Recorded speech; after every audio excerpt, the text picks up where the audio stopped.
देवली सलामतपुर गाजीपुर। और ये जो कार्यक्रम हुआ, ये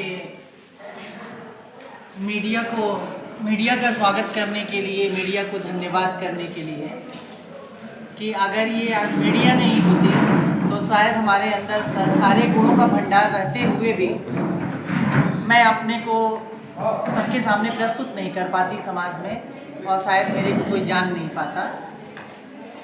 इसलिए ये कार्यक्रम मीडिया के सम्मान में रखा गया। इस क्षेत्र की महिलाओं के लिए क्या संदेश देना चाहेंगे?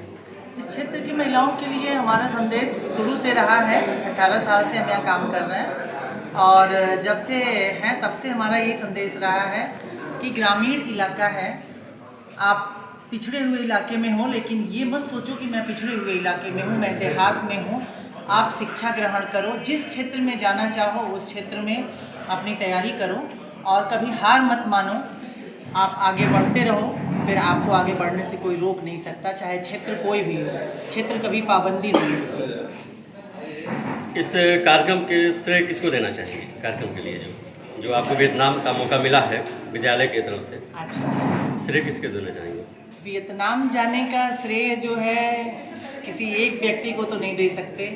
आज जिस जगह पे हम हैं तो भाई इसमें सबसे पहले हमारा परिवार, हमारे हस्बैंड, हमारे बच्चे, हमारा महाविद्यालय परिवार, हमारे दोस्त, हमारे सहयोगी, और सबसे बड़ा रोल जो है इसमें मीडिया का है कि अगर मीडिया नहीं होती तो हमको वहाँ तक पहुँचने में हमारी कोई हेल्प नहीं कर पाता, क्योंकि हमको कोई जानता ही नहीं।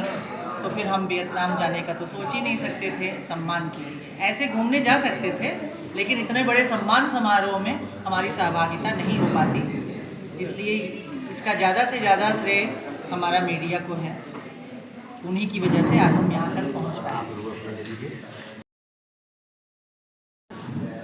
ये जो लंबी जर्नी है और यहाँ तक पहुँचने का, तो हम शुरू से ही कह रहे हैं कि ये श्रेय हमारे परिवार को जाता है, हस्बैंड को और हमारे तीनों बच्चों को।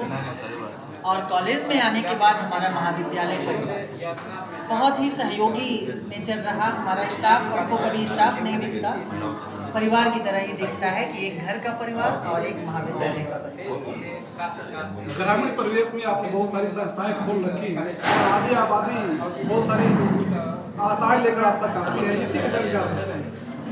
संस्थाएं खोलने का हमारा मतलब है कि हम रूरल एरिया में, इस पिछड़े हुए इलाके में हम चाहते हैं कि ज़्यादा से ज़्यादा लड़कियों को, लड़कों को शिक्षा मिल सके। लड़के भी, ऐसा नहीं है कि सारे लड़के, सारे घर वाले अफोर्ड कर सकते हैं कि बच्चों को बाहर भेज सकें। तो अगर, क्योंकि ग्रामीण इलाके में गरीबी बहुत होती है, तो यही हमारा उद्देश्य रहा कि लड़के लड़कियां जो भी जिस तरह की शिक्षा लेना चाहें, जिस लाइन में जाना चाहें, वो शिक्षा ग्रहण करें।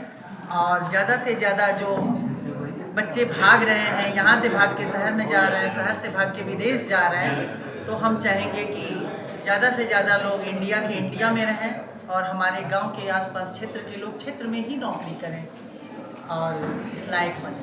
मैडम, आप महिला उत्थान की बात कर रही हैं, सशक्तिकरण की बात कर रही हैं, तो आपके कॉलेज में कुछ ऐसा व्यवस्था है क्या कि जो पैसे के अभाव में, संसाधन के अभाव में वो शिक्षा नहीं ले पा रही है, तो ऐसा कुछ व्यवस्था है क्या? हाँ है, बिल्कुल है। कुछ पढ़ रहे हैं ऐसे बच्चे? हाँ, बहुत बच्चे हैं। हम करीब, हमको लग रहा है कि हर साल हम 20-25 बच्चे ऐसे हो जाते होंगे जिनको हम फीस न रहने की वजह से, अगर उनकी पढ़ाई रुक रही है और पता लगा लिए कि अगर वास्तव में ये उस फीस देने के काबिल नहीं है, तो उनका फीस हम अपनी जेब से भरते हैं। नहीं, जैसे कोई निर्धन छात्रा का नाम बताइए जो आपके नज़र में रहा हो। उसको तो याद नहीं है। एक लड़का था सोशियोलॉजी में, जब हम क्लास लेते थे करीब 5-6 साल पहले, तो वो लड़का था ये गर्रा मिट्टी का, सीमेंट का मजदूरी करता था।